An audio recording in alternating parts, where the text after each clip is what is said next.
எவ்வளோ மெசேஜ் போட்டுட்டு டெலிட் பண்ணி பார்த்துட்டேன், ஒரு மரியாதையா பேசுவான்னு சொல்லிட்டு. ஆனா எப்படினாலும் இதை இதுக்கப்புறம் மரியாதையா பேச முடியாது.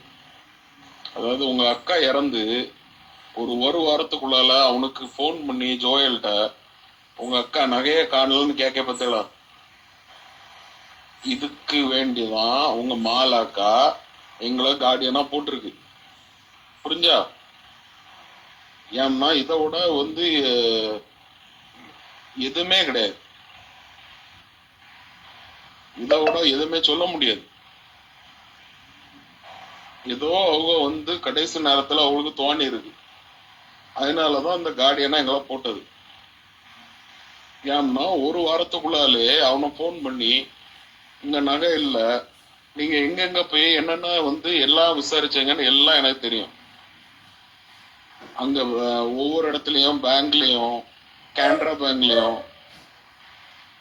கேனரா பேங்க்ல ஐஓபிலையும் எல்லாத்துலயும் நீங்க பண்ணது எல்லாமே எனக்கு தெரியும்.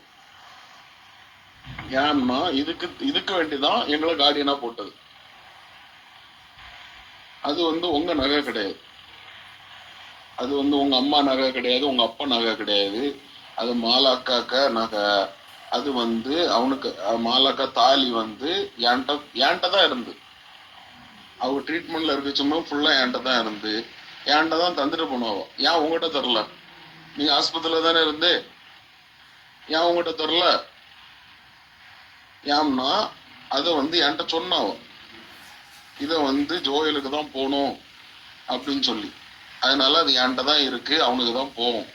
இது மட்டும் இல்ல, மாலாக்காக்க ஒவ்வொரு கம்மல் வரைக்கும் அவனுக்கு தான் போகும். அது நீங்க வச்சிருக்கலாம், இப்போ நீங்க என்னவும் பண்ணலாம், ஆனா எல்லாமே அவனுக்கு தான் போகும். அவனுக்கு ரைட்ஸ் என்னவோ அது அவனுக்கு போகும். நான் கூட கொஞ்சம் விட்டுலான்னு பார்த்தேன். சரி, ஏன்னா எனக்கே அவ்வளவு சொத்து இருக்கு, ஜோயலுக்கு நான் பாத்துக்கலான்னு பார்த்தேன். ஆனா அப்படி விட மாதிரி தெரியல. இப்போ ஒவ்வொன்றும் அவனுக்கு வரக்கூடிய ஒரு புடி மண்ணைய நான் வாங்கி கொடுத்துட்டு தான் போவேன். அவனுக்கு வர வேண்டிய எல்லாம் அவனுக்கு வரும். அது நான் எப்படி பண்ணுமோ லீகலா நான் பண்ணிக்கிட்டேன். ஏன்னா லீகல் கார்டியன் நாங்க தானே. எப்படி நான் அதை அவனுக்கு கொடுக்கணுமோ நான் கொடுத்துக்கிட்டேன். நோண்டி விட்டுட்டு நான் இனி விட மாட்டேன். அதை ஓவரா நோண்டக்கூடாது. நாங்க நிறைய பண்ணலாம், சரியா? நாங்க வெளியே இருக்கோம். வெளியே நாங்க டவுனுக்குள்ள சிட்டிக்குள்ள இருக்கோம். எங்களுக்கு நிறைய கிரிமினல் எப்படி வேணாலும் கொண்டு போவோம். அந்த ஒவ்வொரு கிரிமினலும் கிடையாது, அவனுக்கு வேண்டி அவனுக்கு வரக்கூடிய பங்கு அவனுக்கு போட்டு. எனக்கு சொத்துல 1% கூட உங்க சொத்து கிடையாது, அது மட்டும் தெரிஞ்சுக்கங்க. நீங்க காட்டுக்குள்ள வச்சிருக்கீங்க எவ்வளத்தையும். எனக்கு வீடே 10 கோடிக்கு மேல போகும். எனக்கு எனக்கு சொத்துல 1% கூட உங்க சொத்து கிடையாது.